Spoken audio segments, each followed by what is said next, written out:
Oodles of noodles a year complete their migration from NoodleHouse to the Noodle Land. We're back on Our World Has Ended. I have no idea what that was about, but that was our intro for the day. And Yoko-san led us to a graveyard only about 15 minutes away from the guest house. We passed a number of graves and then Yoko-san stops before one of them. Not after any of them, before them. This is it. I can't remember the voice I gave her, but we're going to go with that one. It says Ichinose on it, making it evident that this is the place. We all stare at it, not saying a word. Suddenly, I realize that Natsumi-san isn't with us. I look around and notice that she's standing a short distance away. I walk up to her, as opposed to rolling up to her. What's wrong, Natsumi-san? You won't visit the grave? Oh, I'm scared. Her voice is so meek I can barely make it out, except her sounding like Barry White. I try to accept reality up until now, in my own way, at least. But somewhere deep inside, I didn't accept that she's dead. I just refuse to accept that. But if I stand before that grave, I have to accept it, whether I like it or not. Reality will look me in the face against my will and leave me no choice. That scares me so much I can barely bear it. Though meek, her voice sounds like a pained shriek. It's a bit deep for a shriek to me. I see. I already know just how important Reina-san was to her. That's why I can't bring myself to take her to it. That's just fine. The trip is just starting, there's no need to rush it. You can come when you finally feel like it. I don't know if my words will help or not, but I can't take them back now. As with every sentence that you ever say, she silently gazes at the grave. Owari-san, who's right in front of it, slowly speaks up. Man, be sure to got a sweet time coming here, huh? Sorry about that, Reina. Well, it might just be why you were the one who came to see us. The other members join in with their own comments. We met her in virtual world, so it feels like she's still around, but she's actually gone, huh? I always wanted to see her, so I'm glad I could meet her over there. Me too. I got to show her how big I became, and I found out that she's as nice as I thought. Agreed. Indeed, Ichirei was a beautiful girl, fully deserving of being called a pure angel. She was an embodiment of gentleness that J7 no longer has. What a shame we didn't get to see her alive. Hiriko-san grieves exaggeratedly and Asano-san comments on his words. Hold on, what's that supposed to mean? Are you saying we're not pure? I don't know about the others, but you're seriously saying that you're pure. You're just saddening and unfortunate. Owari-san sighs. Owari, you too? Well, Reina was perfect in more ways than one. If you met the real thing, you might have never recovered. No, that's not true. Also, from what I saw in the virtual world, her breasts weren't that much bigger than mine. And in fact, I'd say that mine were bigger, yeah. Now, that's one absurd thing to talk about. I really don't think so, sis. Yeah, if you badmouth Reina, you'll be punished. You're gonna wet yourself tonight. My evil eye tells me that you lost it when it came to... Oh god, I couldn't even fucking read that for a second. My evil eye tells me that you lost when it came to the 3 sizes. That's going too far, even if I did lose, it's probably just 1 size at best. If Ichirei was an A cup, then you're a non-capital Z cup. What's that supposed to mean? That I'm below an A cup? That seriously pisses me off. She heats up. Go on, Asano, calm down, we're in front of Reina's grave. Owari-san's words makes Asano-san tone it down a bit. And you can't judge a woman by the size of her breasts, you know. Bigger doesn't mean better, right, Reina? Those words make Asano-san explode. I don't want to hear that from you. She showers him in punches. Oh, okay, stop that. Owari-san shouts and the others look at them and sigh. It's not something you'd expect from a visit to the grave, but I guess there's Judgment 7 for you. Then again, I feel there's something off about it. What I'm seeing here is just another nonsensical everyday J17 that I'm so used to. But for some reason, it feels like they're forcing themselves. I'd even go as far as to say they're just acting. I instantly figure out the reason. I see. They don't accept that Reina-san's dead. That's why they're doing their best to be more cheerful than necessary. They're the same as Natsumi-san in that regard. Anyway, we said hi to Reina, so let's go back to the guest house. Thank you, everyone. Reina is lucky to have friends like you. Yoko-san bows her head. Well, we were lucky to have her too. I mean, you can't begin to count just how many things she gave us. You say decent stuff every now and then. Wouldn't expect that from a huge pervert like you. Alright, let's go change to our swimsuits and have a meeting.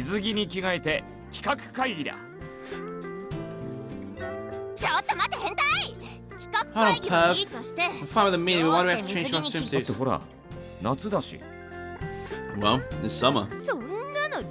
That's not a good reason. After shouting that, Asano-san looks at the other girls. You know, Tatiana, be careful. You have no idea what they'll do to you because it's summer. They might even try to steal our panties. Natsumi, you be careful too. Alright. Natsumi-stan, still away from the rest of us, nods. I'm not interested in Asano's panties. I'm quite intrigued about Natsumi-sensei's. Fool. My bag is covered by an inapproachable field. Touch it and you die. Oh, if you're willing to use that skill for it, then the treasure inside must be quite valuable. Truly intriguing. There's another falsehood from before. They're acting the same as always.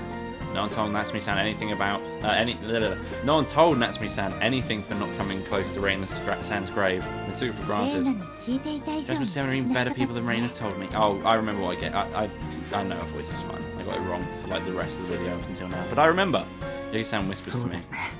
Yeah, I feel the same way. I look at the grave of where Reina-san's resting in peace. My heart is filled with complex feelings. She's gone from this world. It still has such a powerful, vivid presence. As an AD, I both greatly respect her and are extremely jealous of her. Because she's so much better at the job than I am. Back to the guest room, I assume, for a meeting. Back at the guest house, we instantly start a meeting. Wari-san looks at us, the girl specifically, with a dissatisfied expression. Why? Why are none of you in your swimsuits? I'm quite shocked that you actually expected them to wear swimsuits. Expressive perversion, again. Why the hell do we have to wear swimsuits to a meeting? Because it's summer. Don't be stupid. It's not even that hot. The building's on higher ground, so a chilly wind is coming through the window. Compared to the burning hell that is Judgment 7 office, it's downright heavenly here. We'll go to the beach eventually, right? You can enjoy our swimsuits then. Yeah. Oh, I'm not reading that one. Tatiana's eating the Kanto exclusive chocolate banana gaji cone. Actually, I'm more intrigued about how you two look in a swimsuit. Wari-san, you're too direct, but also true. Huh? Do you know how rude that is? Naturally, Asano-san is upset. Also, that makes it obvious that you're after Yuno. As a sister, I can't allow you to do what you want. The moment you look at her weird, I'll poke your eyes out and bury you under the sand or you'll sink during a high tide. Well, that's pretty excessive. If you ignore that, our conversations here are pretty tame. Yuno-san's placing the snacks we bought on the way back to the grave on the table. Alright, sorry Sakai-san. I'll change into my swimsuit after I'm done with this. It's fine if you don't, in fact you can't. Asano-san asserts. Really? I was looking forward for a meeting in swimsuits. She sighs, genuinely disappointed. Do airheads even know the concept of bashfulness? Probably not. Probably not. Stop encouraging the pervert. If he says something weird, it's best to just ignore it. Natsumi-san prepares for the meeting by opening a sketchbook. By the way, do you have a swimsuit, Natsumi-sensei? Uriki-san leans forward and asks that, clearly curious. No comment. My response isn't quite enough to discourage him. According to my 7-star revelations, Natsumi-sensei will come to the seaside in a really saucy swimsuit and say, "Surprise! This is my true form as a Dark Angel." I don't believe his prophecies one bit, but I'd be pleased if that one came true. Natsumi in a swimsuit? No way that's happening. Asano-san laughs it off. It's a miracle that she's even here. You can't ask for anything more. If she actually has a swimsuit, then we'll probably get a storm too. That's how big it would be, right, Natsumi? Oh, maybe. It's just me, or is she being really evasive? I feel like Asano-san's right about this one. If Natsumi-san had a swimsuit, it'd be far beyond a miracle. I see. Stanley is disappointed, right, Reiki? Well, it is. Hey, don't ask me that. That was a slip of honesty, wasn't it? Don't be shy and become honest with yourself. Say, I want to see Natsumi in a swimsuit, and if possible, what's below it too. Don't put words in my mouth. I want to see what's below. Oh, so you really want to see her in a swimsuit? I ran right into that one. Cursed perverse conversation techniques. Well, I can't deny that. Thinking that she's disillusioned with me, I turn to Natsumi-san. Oh. She's silent. Is it me or her cheeks a bit rosy? She's probably embarrassed. Let's just end this conversation. Alright, let's forget about the swimsuits and start the meeting. Feeling cornered, I speak those words in a strong tone. She wants you to see her in a swimsuit, mate. She wants you to gaze upon her. I have one of the tastiest drinks today. I can't stop sipping on it. few hours have passed since we started the planning meeting, and it's 10 in the evening now. We took breaks during the meeting and made time for dinner and hygiene. By the way, our dinner was a fancy feast based on marine life. Even though on the image all you're seeing is like pre-packaged ramen, 2 bags of crisps. Because they made us so scared during the whole Taguchi fight, Yoko-san and Miyabi-san will be paying for the food too. Honestly, the food was so good it made me feel a bit guilty. Anyway, the meeting continued for a while now, so we obviously have some who drop out. Specifically Tatiana, she just fell asleep. Looks like it's bedtime for Tanya. Normally she goes to sleep at 9 or so. She held up pretty well this time. Anyway, we're done with the talks for now. We're all tired from the trip, so let's leave it at that for now. Ori-san ends the meeting. We're done with the talks? It was mostly just idle chatter. Is it okay that we're so nonchalant about it? Natsumi-san must be dissatisfied about this. What if the carefree atmosphere makes her reconsider and go back? How worried did you look at her? What? Is there something on my face? She closes her sketchbook and looks back at me. It doesn't look like she's all that dissatisfied. I'm just curious whether you're okay with this nonchalant mood here. This is the first day. It's normally like this, and honestly, it's almost exactly like the meetings we have at the base. Well, you're not wrong. This place is different, but the people are the same. I'd be upset if this trip ends without us deciding anything for the game. We still have some days left. Natsumi-san suddenly talks a bit more quietly, and work isn't the only reason I came here. She sounds far more relaxed than usual. It's so unlike her that I'm surprised. What? Was something else you want to say? No, nothing at all, you're right. It's just the first day, so there's no rush. My god. We decided to sleep, so we're ready for tomorrow. It's all self-service, so we need to spread our futons by ourselves. Just like we decided, we guys take the half near the door while the girls take the half further in. Closing the sliding door in the middle would separate our spaces. If you pass this line, we'll see it as an act of war. No, of perversion, and attack you without warning. Asano-san warns us with a strong tone. Reiji-kun, I guess this is goodbye for now. Ino-san waves at me as if she's going off to some distant land or something. It's an unapproachable field. Anyone who tries to cross it will instantly die for all eternity. Oh, we can't go there now. Naruka-san plays along with Natsumi-san's roleplay. Wait a second. We might be able to pass it if we acquire the Stone of Agidalos. He doesn't back down and keeps it going. Sadly for you, the stone is already mine. Through the labyrinth of the Chaos Fields. That's a Chaos Magic structure that allows none who enter it to leave. I guess I have no choice but to give up. I'm impressed with Natsumi-san being able to beat Iruka-san at his own delusions. Shows us how much chaotic potential she really has. I can hardly say this aloud, but they really are somewhat alike. As that goes on, Ori-san makes his usual indomitable smile. An inapproachable field, huh? Bring it on. We have the will to enter your room even if it means facing this danger. That passion of his is truly manly. What he's about to do is sexual harassment, a borderline crime. I mean, it is a crime, it's not just borderline. Who's we? We don't have a hint of that will. I try to argue and clear up the misunderstanding, but it's already too late. Asano-san is holding a pillow. Drop dead, you perv. Asano-san uses her inhumane strength to throw the pillow at him. Ori-san dodges it unexpectedly well, and the pillow hits me directly in the face. It's an old-style buckwheat chaff pillow. It's heavier than the ones I usually use. As I drop to the ground, Asano-san starts laughing. Sorry, blame Owari for dodging, but well, whatever you wanted to sneak to our side too, right? I want to say no, but my face hurts so much that I can't talk properly. Seeming like this, Iruka-san makes a scene. My disciple has fallen! Again, since when am I decided you're a disciple? I can't just sit still after losing my dear comrade. Very well, let's fight back. Ori-san takes a pillow and throws it at Asano-san. As if you could hit me! She bends her body and dodges it. I refrain from saying this, but a lack of breath makes it really easily. Because of her dodge, the pillow directly hits Natsumi-san's face. She's in the same situation I was. The only difference is she's still standing. She stays silent for a moment and picks up both the pillows that hit her and her own. I'll make you regret dragging me into this battle in hell. Duel Nocturne. She names her attack, starts spinning, gathers centrifugal force and throws the pillows. They directly hit Owari-san and Naruka-san's faces. Oh, that was amazing! Inu-san smiles and starts clapping. For a moment, Naruka-san looks like he's taking damage, but then he just takes the pillow and starts breathing heavily. This is Natsumi-sensei's pillow. Let me smell it. Okay, that's not creepy at all. He buries his face and then begins taking in the smell. Ruki, you suck. Yeah, I think that's a bit... Iruka-san continues to enjoy the pillow like he doesn't even hear their comments. It smells floral. Like it's just been washed. I wouldn't expect any less from her pillow. Well, of course we smell that. I mean, she didn't even use it. If you want to experience the smell, you need a pillow she actually slept on. Can you blame a man for letting it slip every now and then? That comment was a huge mistake. Oh. Reiji, that's some specific advice. You seem to be quite knowledgeable when it comes to perversion. You get it wrong. Just state the obvious. There's nothing obvious about smelling girls' pillows. Disappear. Natsume San picks up a nearby pillow and throws at me with all she's got. Another clean hit, right to my face. It surprised me so much it just fell on my back. You let your guard down, Reiji. Natsume San stands tall and proud. It's clear she's having lots of fun. Natsume, I see you're the one who let your guard down. Now we're the ones with the most of the ammo. Wari-san laughs victoriously. By ammo, he obviously means the pillows. Huh? Oh no! What a blunder. How could I be so careless? They put on a serious expression.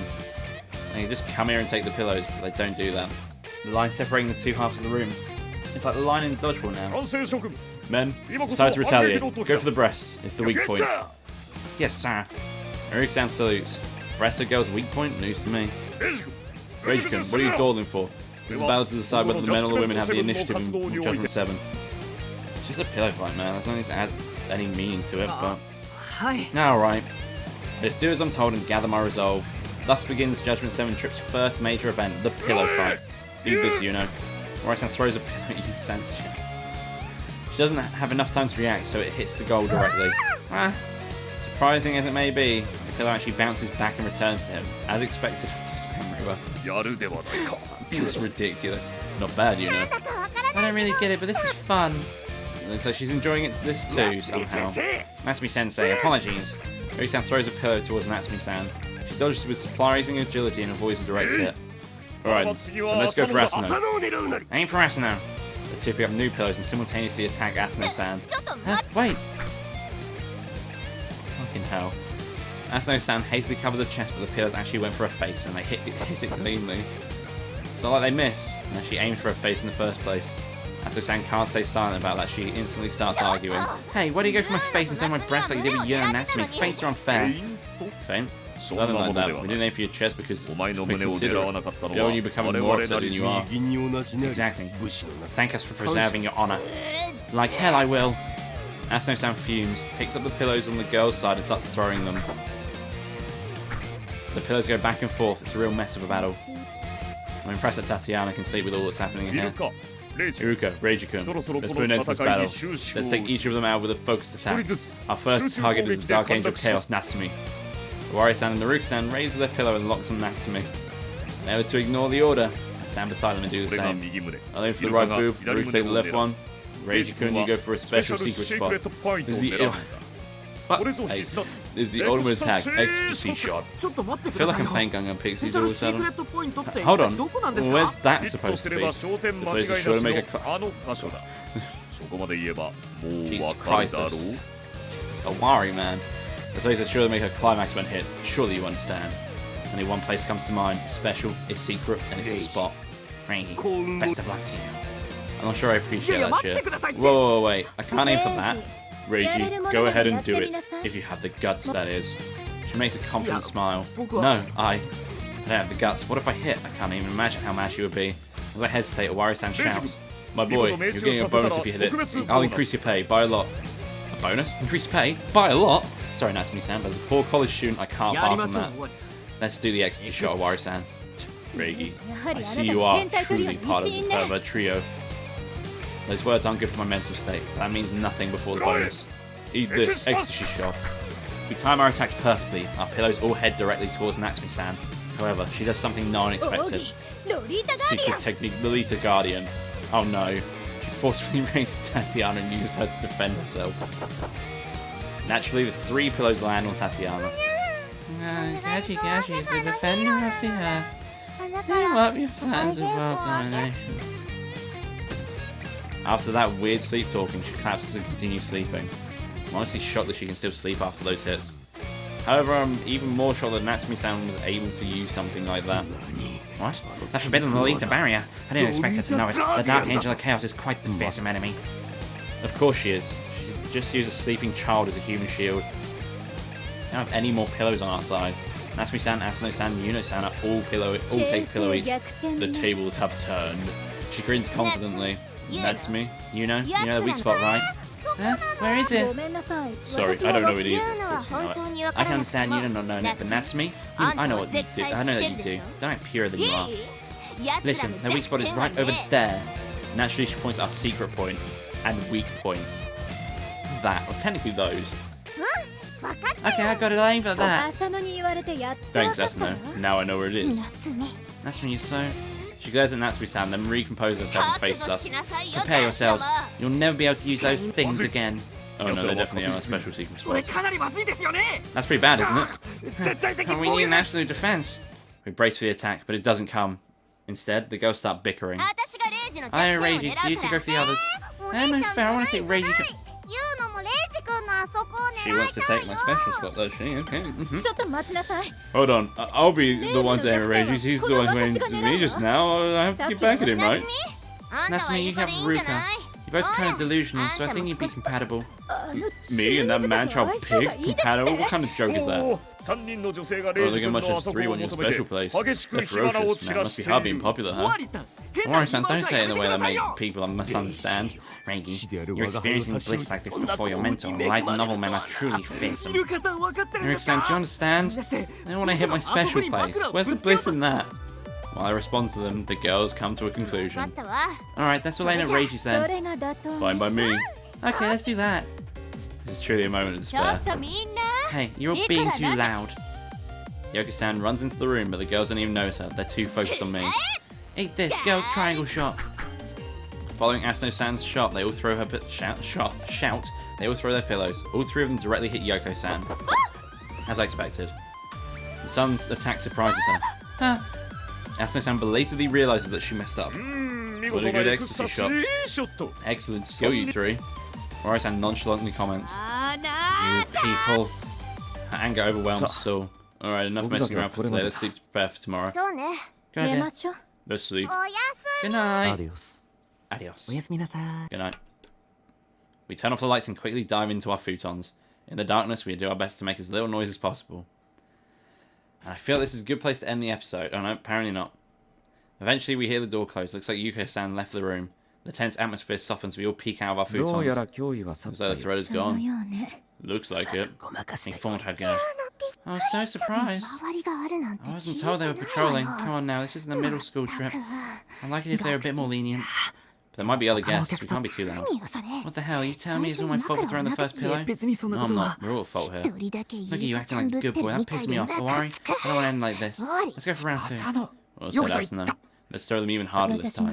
I'm up for it. I'm up for a ride until I defeat Reiji at least. Let's go for another girls' triangle shot and make it hit Reiji's special secret spot this time. Do not understand our defenses. Underestimate our defenses. Now this is troubling. Everyone besides me and Tatiana, who is asleep, won a round 2. Come on guys, we should just go to sleep. What if Yoko-san comes again? She was upset before that then. Yeah, and she was just here, so that should be patrolling again anytime soon. She's pretty old, so that'd be hard for her. Alright, let's go. Seriously? No, they turn on the lights, they freeze solid. The reason so obvious. The reason for that is obviously the fact that Yoko-san is right there. Yoko-kun, you were here? Yes, I was. Didn't leave for a second. I'm pretty old, so it's too hard to walk out properly. So the sound of the door is fake then. She sure fooled me. Not only that, but none of us felt her presence here. What a great sneaking skill. Yoko-san's smile was absolutely frightening. So, mind coming with me to the hallway for a second? Everyone besides Tatiana was forced to sit in the hallway. We had to listen to her scold us before we were allowed to go back. By the time it was over, we were in no mood for another pillow fight, so we just went to sleep. And now I'll end the episode. If you like this video, don't forget to leave a like in the section below. If you want to see more, do subscribe to the channel as I attempt to upload every day. Thank you all for watching, and I will see you next time. Bye bye.